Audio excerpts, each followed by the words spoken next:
Big boss season 11 ನೋಡದವರೇ ಇಲ್ಲ ಅನ್ನೋ ರೀತಿ ಆಗಿಬಿಟ್ಟಿದೆ. ಅದರಲ್ಲೂ ಹೈಯೆಸ್ಟ್ TRP ತಂದುಕೊಟ್ಟಿರುವಂತಹ ಶೋ ಲಿಸ್ಟ್ನಲ್ಲಿ ಟಾಪಲ್ಲಿದೆ.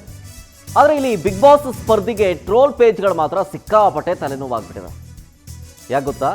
ರಜತ್ ಹಾಗೂ ಮಾಜಿ ಗೆಳತಿ ಜೊತೆಗಿನ ಫೋಟೋ ಸಿಕ್ಕಾಪಟ್ಟೆ ವೈರಲ್ ಆಗ್ತಾ ಇದೆ. ಈಗ ಅದು ಟ್ರೋಲ್ ಪೇಜು ಫೋಟೋ ಅಪ್ಲೋಡ್ ಮಾಡಿಬಿಟ್ಟಿದೆ. ಫಜೀತಿಗೆ ಬಂದು ಸಿಗಾಕೊಂಡಿದ್ದಾರೆ. ಈಗ ಫೋಟೋ ಡಿಲೀಟ್ ಮಾಡಿ ಅಂತ ಹೇಳಿದಕ್ಕೆ ಹಣಕ್ಕೆ ಡಿಮ್ಯಾಂಡ್ ಮಾಡ್ತಾ ಇದ್ದಾರೆ. ಡಿಮ್ಯಾಂಡ್ ಕೊಟ್ಟಂತೆ ಹಣ ಕೊಡೋದಕ್ಕೆ ರಜತ್ ಅವರ ಪತ್ನಿ ಬೇರೆ ಮುಂದಾಗಿದ್ರಂತೆ. ಅಪರಿಚಿತ ವ್ಯಕ್ತಿ ನೀಡಿದ UPI ID ಹಣ ಹಾಕ್ತಾರೆ ಅಕ್ಷತಾ, ರಜತ್ ಅವರ ಪತ್ನಿ. ಎಷ್ಟು ಗೊತ್ತಾ? ಸುಮಾರು 6,500 ರೂಪಾಯಿ ಹಣವನ್ನು ಹಾಕ್ತಾರೆ ರಜತ್ ಅವರ ಪತ್ನಿ. ಹಣ ಹಾಕಿದ ಮೇಲೆ ಬೇರೆ ಟ್ರೋಲ್ ಪೇಜು ಮತ್ತೆ ಫೋಟೋ ಹಾಕುತ್ತದನ್ನ. ಆ ಟ್ರೋಲ್ ಪೇಜ್ಗೂ ರಿಪ್ಲೈ ಮಾಡ್ತಾರೆ ಫೋಟೋ ಡಿಲೀಟ್ ಮಾಡಿ ಅಂತ. ಆಗ್ಲೂ ಮತ್ತೆ ಹಣಕ್ಕೆ ಬೇಡಿಕೆ ಇರ್ತಾರೆ.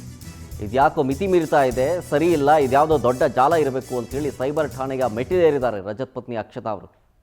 ಪಶ್ಚಿಮ ವಿಭಾಗದ ಸೈಬರ್ ಠಾಣೆಯಲ್ಲಿ FIR ಕೂಡ ದಾಖಲಾಗಿದೆ. ಈ ಸಂಬಂಧ ನೋಡ್ತಾ ಇದ್ದೀರಿ FIRನ ಪ್ರತಿ. FIR ಆಗ್ತಾ ಇದ್ದಂತೆ ಅಪ್ಲೋಡ್ ಆಗಿದ್ದ ಫೋಟೋ ಡಿಲೀಟ್ ಆಯಿತು. ಭಯ ಬಂದ್ಬಿಡ್ತು ಅವ್ರಿಗೆ.